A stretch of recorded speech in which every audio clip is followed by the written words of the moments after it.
Это космическое путешествие будет для самых смелых. Впрочем, мы знаем, что все наши зрители именно такие, так что собираемся в путь. Наш маршрут пройдет по самым ужасным местам Вселенной.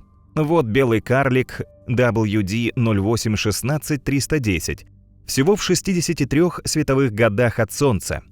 Он как тлеющий уголь, сверху холодный, а внутри еще теплится жизнь. Его поверхность обезображена своеобразным металлическим шрамом.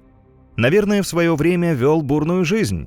Дальше от нас, в скоплении Девы, расположена карликовая галактика VCC-322 с потрясающим хвостом из газа и ярких звезд. Для нашего путешествия эти объекты очень подходят. Но что страшного может быть в звездном трупе и маленькой галактике? Эти небесные тела – жуткие каннибалы. Белый карлик поживился планетой и своей системой и в результате борьбы получил шрам. Так астрономы назвали повышенную концентрацию металлов после пиршества на одном из его магнитных полюсов. Галактика VCC-322 тоже подпиталась материей жертвы, благодаря чему стала активно зажигать звезды и обзавелась своим удивительным хвостом. Такие космические чудовища загадочные, пугающие, но невероятно привлекательные, способны натворить в космосе очень многое. Отщипывать от звезды кусочки себе на обед, пожирать 3 галактики одновременно, чего еще могут нам продемонстрировать злые монстры Вселенной.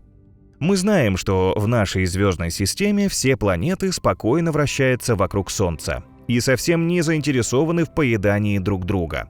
Нет никаких изменений в их орбитах или других признаков, которые бы указывали на поползновение к каннибализму. Но вот на заре Солнечной системы все было по-другому. Чтобы познакомиться с первым из каннибалов и больше узнать об этом явлении, нам вообще никуда лететь не придется. Мы с вами живем в таком мире.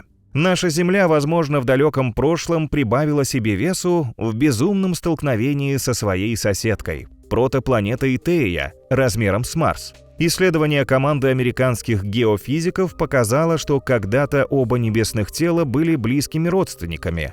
Они сформировались в одном протопланетном диске. После того, как пара подросла, что-то пошло не так, и Тея столкнулась с Землей. Катастрофа произошла на ранней стадии формирования нашей планеты, когда она сумела набрать примерно 90% нынешней массы. Удар пришелся не по центру, а под углом почти по касательной. Наш мир от удара завибрировал и закрутился как волчок, совершая один оборот за 5 часов, причем с большим наклоном оси вращения. Но выдержал удар. Земля осталась целая, а вот Тея развалилась, заполнив пылающими обломками пространство вокруг себя. Эти куски образовали вокруг нашей планеты потрясающие кольца, как у Сатурна, которые в конечном итоге слиплись в Луну. Как ученым удалось воссоздать столь фантастический сценарий из далекого прошлого? Последние исследования показали, что недра Земли содержат гораздо больше инопланетной материи, чем считалось ранее. Количество подобного вещества может достигать 0,5% массы Земли. Однако внеземные породы в основном скрыты под более поздними пластами, обычными вулканическими и осадочными горными породами. Инопланетную материю среди них можно отличить по свойствам и составу. Например, в ней встречается повышенное содержание таких редких металлов, как вольфрам и гафний. Это подтверждает непомерный аппетит нашего мира в прошлом. Но только ли он способен на такие жестокие поступки в Солнечной системе? Нет, Земля здесь не одинока. Каннибализм, как утверждают ученые, вполне распространенное явление среди планет. Наш Юпитер достиг гигантского размера тоже благодаря своей диете. Какой она была на протяжении миллиардов лет? Тайну приоткрыл зонд Юнона, созданный специально для изучения Юпитера. Узнать что-то о внутренних слоях планеты было очень сложно. Их надежно прикрывают от чужих глаз богатые кристаллами аммиака облака водорода и гелия толщиной в 50 километров. Однако космическому аппарату удалось мельком взглянуть на ядро Юпитера, когда в пелене облаков на мгновение образовалась прореха из-за быстрого вращения газового гиганта. Содержимое его нутра ужаснуло астрономов. Оно было набито остатками непереваренных планет, комет и астероидов. По словам астрономов, Юпитер должно быть сформирован из строительных блоков планет ранней Солнечной системы. Это планете Земали длиной в несколько километров. Такой вывод исследователи сделали на основании состава внутренней атмосферы газового гиганта. Измерения гравитационных приборов Юноны показали, что внутренняя атмосфера планеты состоит не только из водорода и гелия, но также из тяжелых металлов. Она в 11-30 раз превышает общую массу Земли. Однако гигант не ограничивает свои обеды только планете Земалями. Одним из лучших лакомств для него служат собственные спутники. 4 огромные луны, вращающиеся в наши дни вокруг Юпитера, единственные выжившие из 5 предыдущих поколений. Все остальные спутники, а их могло быть около 20, были съедены Юпитером еще на первой фазе его развития. К такому выводу пришли астрофизики из Колорадо после исследования массы диска из осколков, вращающегося вокруг Юпитера. Оказалось, что куски аналогичного состава образуют 10-15% массы газового гиганта. Однако, как показывают исследования, это слишком много. Лишь 2% объема Юпитера могли составить обломки лун. Астрофизики нашли объяснение данному обстоятельству. Дополнительная масса говорит о том, что ранее из этого диска уже были созданы спутники, которых, однако, нет в наши дни. Газовый гигант съел все свои ранние луны. По мнению авторов теории, в дальнейшем из остатков материала спутники образовались снова. Процесс взаимодействия Юпитера, спутников и колец из обломков очень медленно идет и сейчас. Нечто подобное, вероятно, происходит и возле Сатурна, окруженного лунами последнего поколения. Идея авторов может оказать влияние на всю концепцию формирования Солнечной системы. Для появления планеты с твердой поверхностью требуется как минимум 10 миллионов лет. Процесс происходит по-разному и зависит прежде всего от состава небесных тел. В момент, когда твердая планета, например, Земля, завершает формирование, оставшиеся осколки дисков уже разлетаются по космосу. А вот газовые планеты образуются в разы быстрее, поэтому у них есть время для взаимодействия с соседними протопланетными дисками. Словом, население Солнечной системы когда-то в юности не гнушалось поживиться себе подобными. Но, может, наши планеты особо кровожадны? Давайте полетим дальше и посмотрим. Глубокий космос, конечно, исследовать намного труднее, чем окрестности Земли. Однако астрономы уже обнаружили в других звездных системах планеты, которые не гнушаются каннибализма. К ним относится и газовый гигант ВАСП-76b в созвездии Рыбы на расстоянии 391 светового года от Земли. Это удивительный, хотя и жестокий мир. Мы сделаем остановку, чтобы познакомиться с ним поближе. Мы увидим экзопланету массой немного меньше, чем Юпитер. Ее звезда желто-белый карлик, который массивнее и горячее Солнца, превратила планету в настоящий ад. Расчеты показали, что на ее поверхности от жары испаряются и превращаются в газы любые металлы. И все же нас кое-что наверняка порадует. На ВАСП-76b. Из-за близости к звезде полный оборот по орбите у планеты длится всего 1,8 земных дня. Так что праздновать Новый год на ней можно буквально через сутки. Только вместо холодных снежинок, как на Земле, вам на голову будут падать капли расплавленного масла. Смертельные осадки возникают опять же из-за слишком тесной дружбы газового гиганта со звездой. Карлик сильно притягивает планету своей гравитацией. В результате одна ее сторона всегда обращена к звезде, а вторая находится в тени. Температура на дневной стороне экзопланеты поднимается выше 2400 градусов, а на ночной – до 1300. С помощью компьютерного моделирования ученые выяснили, что атмосфера ВАСП-76b состоит из плотного слоя облаков, но совсем не таких, как на Земле. Вместо водяного пара облака на экзопланете сотканы из оксида алюминия, железа и магния. Позже астрономы нашли в них еще и ионизированный кальций. Наличие большого количества этого вещества может свидетельствовать о сильных ветрах в атмосфере. Во время ураганов эти пары переносятся на ночную сторону планеты. Там происходит их конденсация и образуются облака из капель железа. В дальнейшем они выпадают на WASP-76b в виде железных дождей, то есть со времени обнаружения экзопланеты в 2016 году. Ученым удалось узнать о ней много интересного. Но о каннибализме ее никто до последнего времени не подозревал. Недавно международная группа астрономов во главе со Стефаном Пелетье из Университета Монреаля еще раз исследовала этот раскаленный мир. В результате удалось идентифицировать в его атмосфере 11 отдельных элементов, и некоторые из них указывают на склонность небесного тела к поглощению других планет. На то, что в прошлом WASP-76b безжалостно расправилась с одной из них, в частности, указывает никель, магний и хром. Эти элементы чаще встречаются в химическом составе скалистых миров. WASP-76b, скорее всего, когда-то сожрал соседку примерно с таким же соотношением химических элементов, как у Меркурия. Сами планеты в этой космической пищевой цепочке тоже добыча, причем зачастую для своих же звезд. Ученые выяснили, что многие светила, похожие на Солнце, в течение своей жизни поглощают каменистые планеты. На это указывает состав звезд, который нередко ученые называют ДНК небесных тел. Звезды в двойных системах, которые родились одновременно, черпали материал из одного облака из газа и пыли. Они должны иметь аналогичный состав. Если их ДНК отличается, скорее всего, какая-то из звезд каннибал. У некоторых светил, например, встречается аномальное количество железа и некоторых других элементов.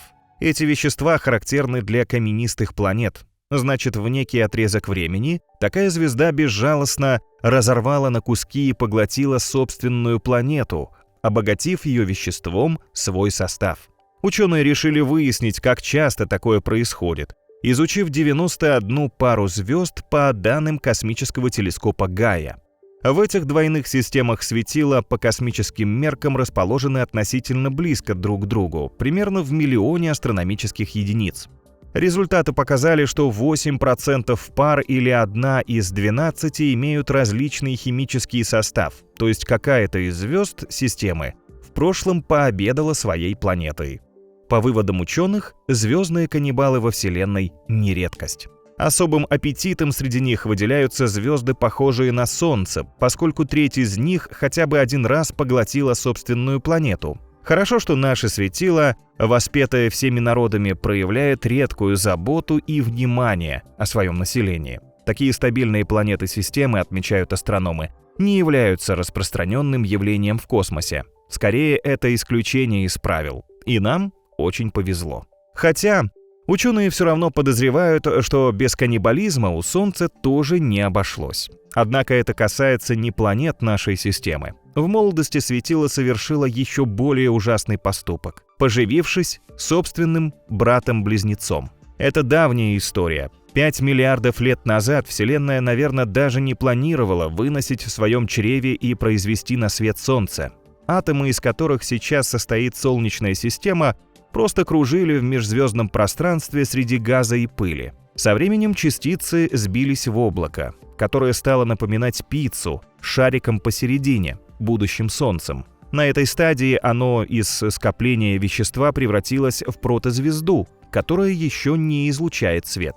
В протозвезде атомы водорода продолжили бомбить друг друга, отчего разогрелись и начали соединяться вместе, образуя гелий. Заодно высвобождалось гигантское количество тепловой и световой энергии. Эта сила запустила термоядерную реакцию, и Солнце зажглось. Звездный младенец, можно сказать, превзошел сам себя. По размерам он был в 20 раз больше, чем сейчас, во взрослом возрасте.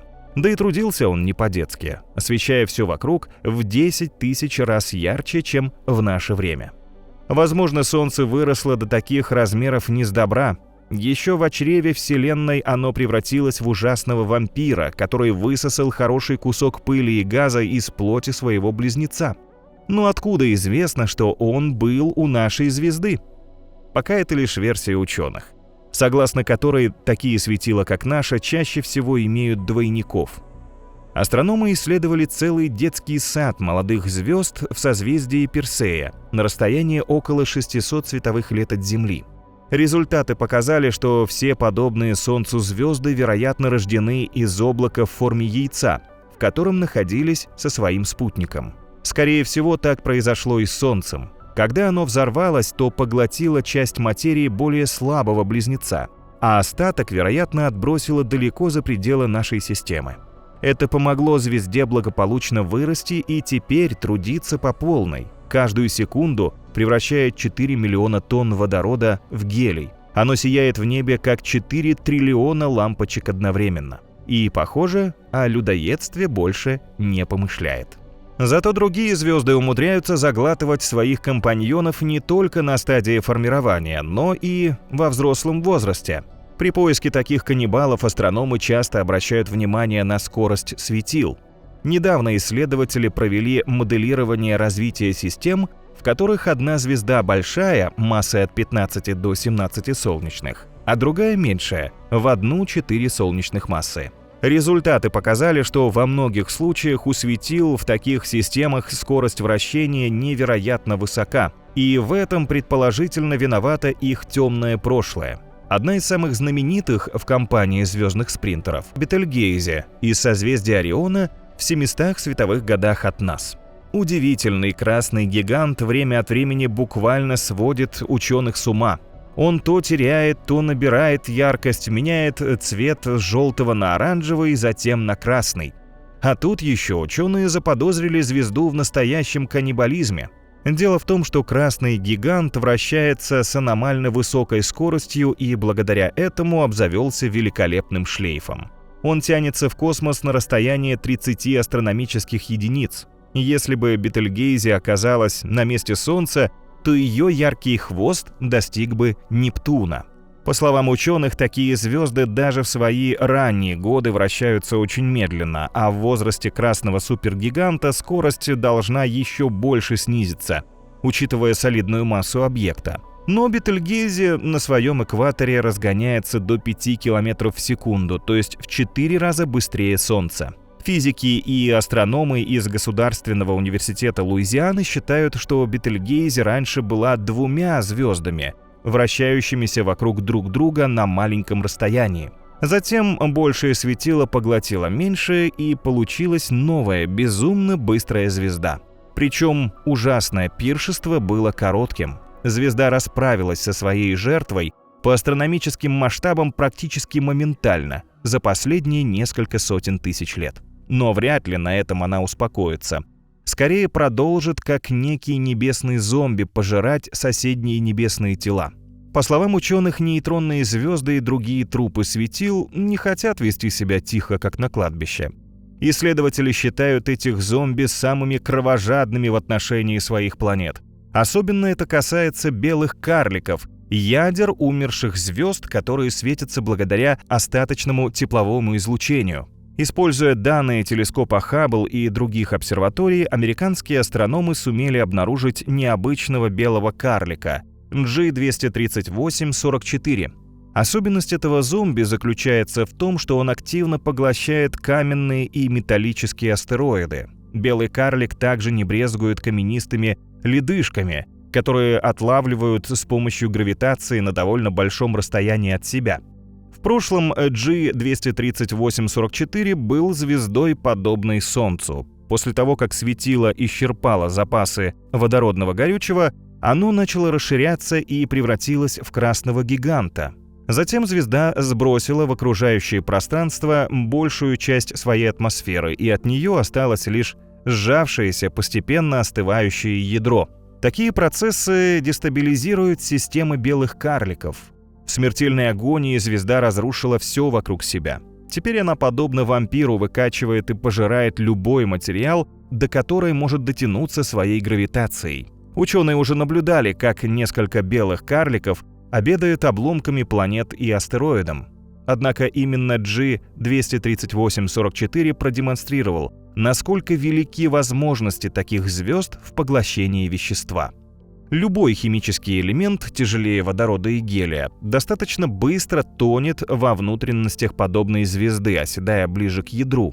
Если в спектре есть какие-либо отличные от водорода и гелия элементы, значит зомби недавно перекусил чем-то вроде астероида или даже планеты. G23844 в этом превзошел все ожидания астрономов. После анализа звезда оказалась наполненным разнообразными элементами – азотом, кислородом, магнием, кремнием и железом. Причем последнего вещества в ее составе выявлено аномально много, отчего астрономы называют это небесное тело «железным карликом». Он наверняка удачно охотился на богатые металлом астероиды или обломки планет, а на десерт предпочитал нечто вроде коктейлей из камней и льда. Неожиданно высокое содержание азота в составе карлика указывает на то, что он прямо сейчас поглощает ледяной объект. Примерно такие ледышки из смеси замороженного метана, аммиака и воды населяют пояс Койпера. По словам ученых, находка говорит о том, что гравитационное влияние белых карликов простирается намного дальше, чем считалось ранее. Они способны поглощать тела, находящиеся на весьма удаленных орбитах. Но в небе есть звездные чудовища и пострашнее. Это редкий тип двойных систем каннибалов со зловещим названием «Черная вдова». В настоящее время в Млечном Пути существует лишь около 20 подобных систем. Обычно они представляют собой пульсар, который пожирает материю своей звезды-компаньона. Рискнем подобраться поближе к такому монстру, чтобы узнать о его страшных тайнах. Уверена, никто из вас не захочет повернуть назад. Мы отправимся на расстояние в 3000 световых лет от Земли, где ученые Массачусетского технологического института обнаружили звездную систему ZTF J1406 плюс 1222. Она оказалась самой плотной из известных. Светила в ней кружат вокруг друг друга по суперкороткой орбите, делая полный оборот всего за 62 минуты. При этом одна из звезд, пульсар, в смертельном поцелуе крепко слился со своей соседкой и высасывает ее материал. По мере того, как вещество накапливается на поверхности пульсара, образуется поток рентгеновских и гамма-лучей, которые еще больше разрушают его компаньонку. В системе также есть третья звезда, но она не рискует приближаться к страшной черной вдове. Светило находится на расстоянии далекой от пары орбите, и год на нем длится безумно долго – 10 тысяч лет. А тем временем черная вдова продолжает устраивать настоящий ад ближнему соседу. Когда его вещество падает на пульсар, она обеспечивает мертвой звезде дополнительный угловой момент. В результате она раскручивается до скорости сотни оборотов в секунду. Такие быстро вращающиеся пульсары называются миллисекундными. Излучение пульсара нагревает обращенную к нему сторону звезды-компаньона и создает существенную разницу в яркости между полушариями планеты. Благодаря этому мы не ошибемся в поисках черной вдовы во время нашего путешествия. Крупная звезда-сосед из-за воздействия пульсара периодически ярко вспыхивает в небе, а затем тускнеет. Когда звезды поедают друг друга или свои планеты, на этом все не заканчивается. Новое, более крупное небесное тело остается жить в своей родной галактике в привычной среде. Но так бывает не всегда. Галактику тоже может сожрать какой-нибудь ближний каннибал. И тогда ее населению придется подвинуться, поделив пространство с новыми соседями. В этом случае планеты и звезды с совершенно разным составом и скоростями смешаются в одно большое космическое рагу. Возможно ли после этого разобраться, какое небесное тело откуда родом? Астрономы научились идентифицировать место рождения объектов с помощью того же космического ДНК, соотношения элементов в их составе. Звезды, состоящие из аналогичного материала, вероятно, родились в одном и том же регионе, а отличные от них возникли в другой галактике и из-за слияния объектов оказались рядом. Это случается не так уж редко. Галактический каннибализм – обычное дело в космосе. Около 25% галактик в наблюдаемой Вселенной сталкиваются друг с другом, и большая, как правило, поглощает меньшую. После этого чаще всего образуется неправильная галактика, хотя может возникнуть и эллиптическая. Несколько примеров подобного процесса, например, в галактиках Водоворот и Мыши, астрономы наблюдали с помощью телескопа Хаббл. В этой компании каннибалов, похоже, все объекты находятся в той или иной фазе поглощения и порой приобретают причудливые формы. Удивительно смотрится в небе группа NGC 4038, которую составляют две галактики-антенны. Пара получила свое название из-за длинных хвостов, закрученных подобно усикам антеннам насекомых. Газ и пыль, которые образовали эти фантастические завитки, были выброшены из галактик в результате столкновения. И теперь более мощный каннибал активно поглощает меньшего и слабого соседа. А вот NGC 3923 напоминает космическую луковицу с 20 слоями. Она расположена в созвездии Гидра на расстоянии 90 миллионов световых лет от Земли и по размеру примерно вдвое больше Млечного Пути. Предполагается, что странную форму NGC 3923 приобрела после слияния с другой галактикой. Когда два объекта начали соединяться друг с другом, гравитационное поле большего медленно высасывало звезды из диска меньшего. Светила последнего начали постепенно смешиваться с внешним гало массивной галактики, образуя концентрические полосы или оболочки. Этот процесс легко представить, добавив каплю пищевого красителя в молочный коктейль. При смешивании напитка краска начнет медленно растягиваться по спирали и останется видимой в течение некоторого времени, пока полностью не растворится. Так и звезды галактики, луковицы, растянулись по спирали между слоями гало. У W2246-0526 несколько другой источник энергии. Это настоящий галактический динозавр, и для знакомства с ним нам придется отправиться на край Вселенной. Его свету потребовалось 12,4 миллиарда лет, чтобы добраться до Земли. Интересно, что своей рекордной яркостью галактика обязана далеко не своим звездам. Центр объекта окутывают облака горячего газа и пыли, активно излучающие в инфракрасном диапазоне. Астрономы называют их горячими пылевыми галактиками. Внутри W2246-0526 и впрямь очень много пыли. Чтобы определить источник ее поступления, ученые провели исследования с помощью радиотелескопов ALMA и VLA космического телескопа Хаббл. Результат шокировал астрономов. Небесный сторожил оказался непревзойденным вампиром. У галактики оказались три небольшие соседки, соединенные с W2246-0526 своеобразными мостами из пыли и газа. По ним вампир постепенно выкачивает материю своих компаньонов. Поедать сразу три себе подобных космических объекта — с таким аномальным примером каннибализма ученые столкнулись впервые. Раскаленное вещество жертв попадает прямо в галактическую топку, нутро сверхмассивной черной дыры в центре W2246-0526. За счет интенсивного питания материи трех галактик черная дыра набрала колоссальную массу, равную около 4 миллиардам солнечных. Это в 1000 раз больше, чем у сверхмассивной черной дыры Стрелец-А со звездочкой нашего Млечного Пути. Далекий монстр ярко светится в различных диапазонах волн. Окружающий галактику пылевой кокон поглощает этот свет и интенсивно переизлучает его в инфракрасном спектре. Астрономы даже называют этот регион галактика-фейерверк. Сияние черной дыры в ней усиливает свет многочисленных сверхновых в спиральных рукавах, и регион выглядит как место проведения некого космического карнавала. Видимо, выкачивать содержимое своих соседок для этого каннибала – настоящий праздник.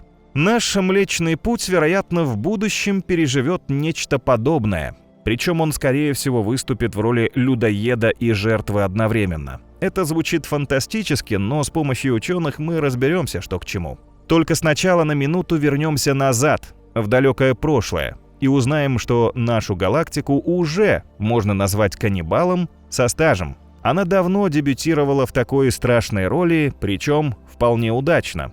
Этому посвящено новое исследование команды ученых Института астрономии общества Макса Планка. Астрономы обнаружили свидетельство существования еще одной галактики-спутника Млечного Пути которую назвали Понт. С помощью данных космического телескопа Гайя ученые выяснили, что Понт был поглощен нашей галактикой около 8-10 миллиардов лет назад. Примерно в то же время в чреве Млечного Пути бесследно исчезли еще 4 его соседки. А пятое, созвездие Стрелец, столкнулось с Млечным Путем впоследствии 5-6 миллиардов лет. Каннибал еще не переварил этот обед и активно продолжает свое страшное пиршество. Через 4 миллиарда лет наш мир, возможно, ждет еще один солидный бонус. По одной из версий, Млечный Путь ухитрится высосать водород из Большого и Малого Магелланового облака, а затем полностью их поглотит.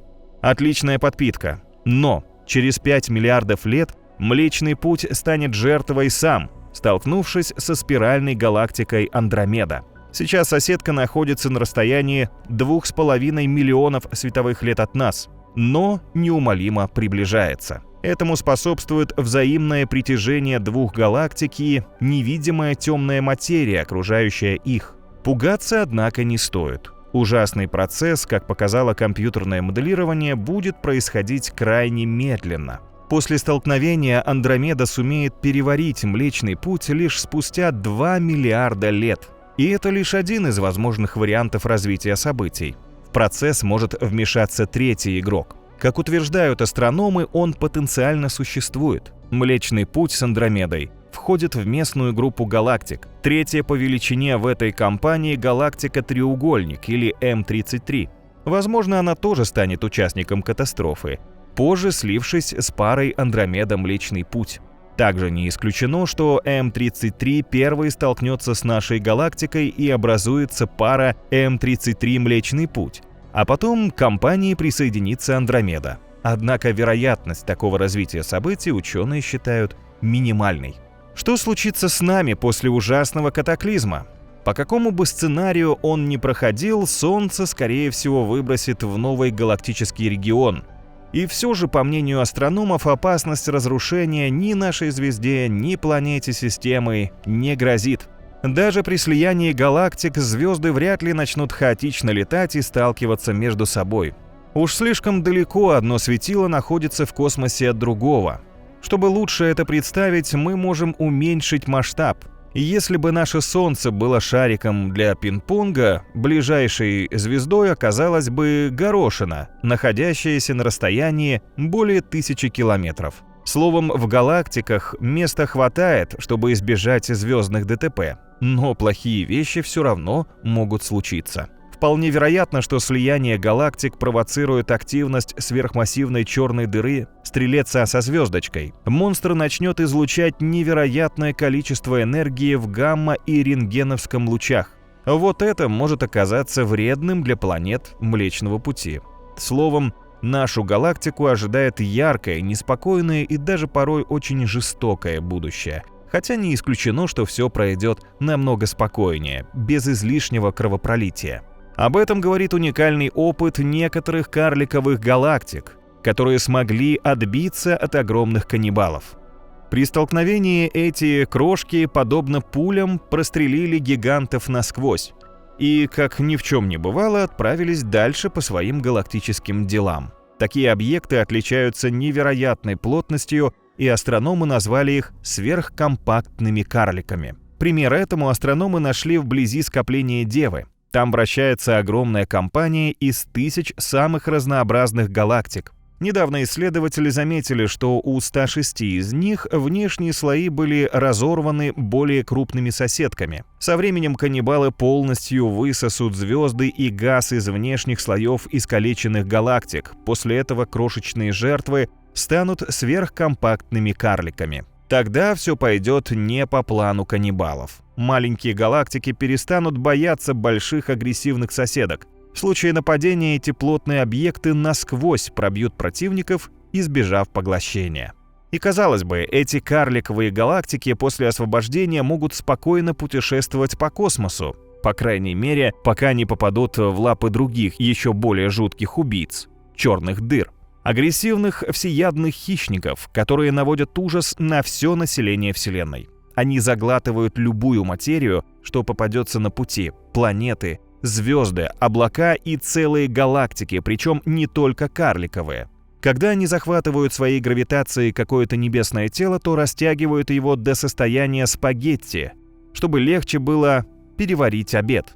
Давайте отправимся в загадочный, пугающий мир этих небесных чудовищ и узнаем, какая добыча им по зубам. Черная дыра – огромное количество материи в очень маленькой упаковке. Это как втиснуть звезду в 10 раз больше Солнца внутрь области размером с Нью-Йорк. Получится массивная, компактная и плотная яма с такой гравитацией, что оттуда не вырваться даже свету. В столь безумной концентрации вещества и кроется неимоверная сила черных дыр.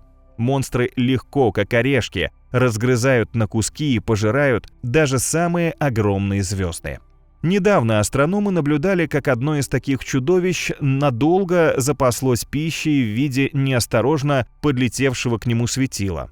Все началось с регистрации яркой рентгеновской вспышки, исходящей от галактики 2MASX J02301709 плюс 283-6050 в 500 миллионах световых лет от Млечного Пути. С помощью телескопа Swift исследователи наблюдали, как источник излучения ярко светится в рентгеновском диапазоне в течение 70 дней, и каждые 25 дней этот процесс повторяется. Проанализировав имеющиеся данные, ученые пришли к выводу, что источником вспышек является черная дыра массой примерно в 200 тысяч раз выше солнечной. Вокруг гигантского объекта по эллиптической орбите движется звезда, похожая на Солнце. Каждый раз, когда жертва максимально приближается к каннибалу, черная дыра откусывает от нее кусок материи. По меркам хищника его добыча, наверное, совсем небольшая, но с нашей точки зрения она невероятно огромна. Масса каждого куска, который отрывает от звезды дыра, эквивалентен 3 Землям вместе взятым. Для несчастного светила это настоящая пытка, которая будет длиться очень долго. Это первый случай, когда ученым удалось увидеть процесс частичного поглощения звезды. Раньше они фиксировали лишь черные дыры, которые довольно быстро полностью проглатывали незадачливые светила. И таких примеров уже известно много. Причем, как оказалось, черные дыры свою охоту звездами не ограничивают. По возможности они расставляют гравитационные капканы и на добычу покрупнее. Вот как одному из монстров удалось захватить целую галактику. Недавно астрономы впервые детально изучили спектр чрезвычайно яркого объекта GN-Z11. С помощью данных космического телескопа Джеймс Уэбб ученым удалось подтвердить, что в его центре находится сверхмассивная черная дыра, пока что древнейшая из всех известных. Она родилась всего через 400 миллионов лет после Большого взрыва. Эта черная дыра оказалась аномально прожорлива, и ей нужно было очень много пищи, чтобы вырасти до таких размеров. Самые ранние галактики считаются чрезвычайно богатыми газом. Скорее всего, одна или несколько из них стали идеальной питательной средой для сверхмассивной черной дыры GN-Z11. А теперь прожорливый монстр уничтожает собственный мир. Впрочем, тем самым он обрекает на гибель и себя самого. Галактика, где обосновалась дыра, очень компактная, она примерно в 100 раз меньше Млечного Пути. Аномально активное ядро, которое поддерживает черная дыра, вероятно, тормозит ее развитие. Слишком много материи поглощается монстром, проникшим в ее сердце. Бурная деятельность черной дыры поднимает в галактике настоящие ураганы, которые выносят газ из GN-Z11. В таких условиях звездообразование может остановиться, и тогда галактика умрет. А вместе с ней, лишившись источника питания, навсегда заглохнет черная дыра. Пока же встряски, которые каннибал вызывает внутри GN-Z11, астрономы считают одними из самых мощных событий во Вселенной. Однако, если черная дыра проглатывает себе подобную, происходит нечто более грандиозное. Ученые узнают о подобных катастрофах благодаря гигантским гравитационным волнам, которые возникают в космосе после столкновений черных дыр. Обсерватории Лиго, Вирго и Кагра позволяют ученым исследовать эти возмущения, получая сведения об орбитах монстров перед катастрофой и причинах их столкновений. Итоги исследований гравитационных волн поразили ученых огромным количеством слияний черных дыр звездной величины. Они рождаются в огне сверхновых и во время этого процесса выбрасывают из своих систем все ближайшие объекты. Ситуация, при которой две такие сингулярности могут вступить в гравитационное взаимодействие, не является обычным событием для Вселенной. Но внутри звездных скоплений, где, как считается, рождается большинство черных дыр, все иначе. Астрономы говорят, что взаимное поедание черных дыр там не редкость. Именно в такой среде происходит большинство слияний, которые улавливают детекторы гравитационных волн. Сближению черных дыр способствуют два фактора. Первый называется массовой сегрегацией. Он заключается в том, что большие объекты имеют тенденцию тонуть внутри скоплений, в результате чего массивные остатки сверхновых группируются в их центре. Второй фактор – динамическое взаимодействие. Связан с тем, что в скоплении все объекты влияют друг на друга. И если две черные дыры сближаются, то гравитационные поля окружающих звезд тоже начинают подталкивать их друг к другу. Ученые выяснили, что пары перед столкновением выходят на орбиты, далекие от круговых. Обычно такие дыры движутся по достаточно эксцентричному пути, раскачиваясь и вибрируя. Астрономы сравнивают это с танцем, поскольку монстры порой виртуозно проделывают очень сложные движения вокруг партнеров. В одном скоплении могут одновременно вальсировать сразу несколько пар таких сингулярностей, активно взаимодействуя друг с другом. С одной стороны, они устраивают в небе увлекательное шоу, но с другой организуют чрезвычайно сложный процесс. Впрочем, напомним, что все это касается черных дыр звездной величины. А что насчет немыслимых колоссов, сверхмассивных черных дыр, которые заседают в центрах галактик? Эти чудовища тоже не прочь поживиться подобным себе объектом, причем не так уж редко. Такую идею высказала команда астрономов из США. Впрочем, пока среди самых огромных черных дыр ни один акт каннибализма напрямую не зафиксирован. Однако на них указывают многочисленные модели ученых. Для подкрепления своих выводов исследователи проанализировали сверхмассивную двойную черную дыру в эллиптической галактике B2-0402 плюс 379. Расстояние между ее компонентами является наименьшим из известных, всего 24 световых года. По оценкам команды, масса двойной черной дыры в 28 миллионов раз превышает солнечную. Это делает пару самым тяжелым объектом подобного типа из известных астрономам. Понимание того, как сформировалась система, в дальнейшем поможет ученым предсказать, съест ли более сильный объект слабого соперника. Пока астрономам известно, что после галактического слияния сверхмассивные черные дыры не сталкиваются в лоб. Вместо этого они начинают кружить одна вокруг другой, постепенно теряя энергию. Их тандем становится все теснее, пока гравитация более сильного объекта не поймает в капкан своего соперника и постепенно его не поглотит.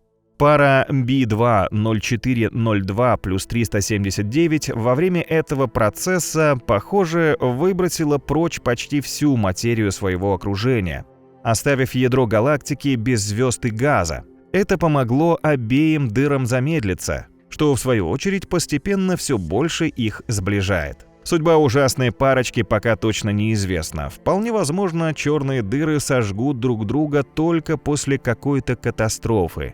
Например, к этому монстров может подтолкнуть слияние их эллиптической галактики с какой-то другой. Галактики, теперь еще и черные дыры, включая сверхмассивные. Наше небо, похоже, кишит такими гигантскими каннибалами, что невозможно даже вообразить. Мы можем только по уменьшенным в триллионы раз анимациям представить, как они рвут на части, проглатывают и высасывают соки из себе подобных. Кажется, в свете нет ничего грандиознее этого. Но физики Копенгагенского университета в Нидерландах заподозрили в каннибализме саму Вселенную. Их гипотеза основана на теории мультивселенной. Мы уже не раз разбирали ее с вами, но давайте кратко повторим. Идея основана на том, что наше мироздание не единственное. Представьте морскую пену, где каждый пузырек – отдельная вселенная, а наша – лишь один из них. Таких миров может оказаться бесконечное множество, причем полностью обособленных друг от друга. В каждом из них будут действовать собственные законы физики, а пространство наполнит планеты, звезды, галактики, черные дыры. Наверное, все эти миры расширяются, причем с ускорением. По крайней мере, наша Вселенная именно такая. Приятно считать, что мироздание как шар, который надувает и постоянно увеличивает гипотетическая темная энергия. Предположительно, она составляет от 65 до 70% всей Вселенной, но в реальности ее обнаружить не удалось. Так что пока может быть и другое объяснение расширению всего сущего, без участия темной энергии. По мнению голландских ученых, наше мироздание регулярно сталкивается с новорожденными реальностями, а затем их проглатывает. Именно такая подпитка позволяет Вселенной постоянно расширяться, наращивая скорость. Подобные выводы ученые сделали на основе своей математической модели. Оказалось, что их теория лучше соответствует наблюдаемой астрономами картине, чем объяснение с темной энергией. Согласно исследованию, процесс слияния, который увеличивает объем нашего мира, может восприниматься современными научными инструментами как расширение. Кроме того, по мнению физиков, подобная версия отлично объясняет проблему космической инфляции. Считается, что загадочное сверхбыстрое расширение в первые моменты существования Вселенной вызвало некое гипотетическое поле – инфлятон. Но голландские исследователи предполагают, что процесс спровоцирован актом каннибализма. И жертвой тогда стала наша собственная Вселенная, которая только родилась после Большого взрыва. Ее поглотил более мощный мир, находившийся неподалеку. После этого образовалась новая Вселенная, та, в которой мы живем. Она продолжает сталкиваться с детскими мирами и проглатывать их, каждый раз получая дополнительный импульс энергии. История с мультивселенной, населенной каннибалами, кажется фантастической. Но за ней стоят сложные математические расчеты и ряд солидных физических теорий. Идея мультивселенной считается перспективной с точки зрения квантовой механики, а также теории струн. Каннибализм внутри нее многие физики также считают возможным вариантом. В целом, в научном мире теория ученых из Нидерландов считается достаточно цельной. Но в ней есть достаточно пробелов. Например, авторы гипотезы не предлагают детального описания ужасных обедов вселенных каннибалов. В связи с этим трудно судить, мог бы такой сценарий объяснить инфляцию ранней Вселенной и ее быстрое расширение сейчас. Подтвердить все могут лишь дальнейшие наблюдения. В настоящее время проводится много экспериментов по изучению свойств микроволнового фона, остаточного излучения после Большого взрыва. Не исключено, что их результаты могут определить реальность существования мультивселенной. Ну и дадут какие-то подсказки о нравах бесконечного множества ее миров. Пожирают ли они друг друга или они мирно сосуществуют по соседству весь отведенный им срок. Сейчас трудно поставить на какой-то из этих вариантов, но предположим, что в будущем исследования окончательно подтвердят склонность к людоедству Земли, Солнца, Млечного Пути и даже всей Вселенной. Как мы это воспримем? Придем в ужас от того, насколько злым и кровавым оказался мир? Спешить с этим не стоит. Лучше просто выйти на улицу и полюбоваться ласковым светом солнца, а ночью — великолепным сиянием звезд. Как бы ни было устроено наше бытие, оно прекрасно. Да и космические каннибалы, в принципе, не так уж страшны. Они меняют конфигурацию небесных тел, обновляют природу, рождают новые сущности. Возможно, именно благодаря таким людоедам Вселенная живет и расширяется, а галактики, поглощая соседок, получают нужный им импульс. После этого они начинают активно зажигать звезды, которые формируют вокруг себя новые планеты. Эти грандиозные события, конечно, немного пугают, но и привлекают своей загадочной силой. Так что выдохнем и скоро отправимся в очередное космическое путешествие. И как-нибудь через время, возможно, вновь попадем в компанию неких очаровательных небесных каннибалов. С ним, согласитесь, наверняка не придется скучать.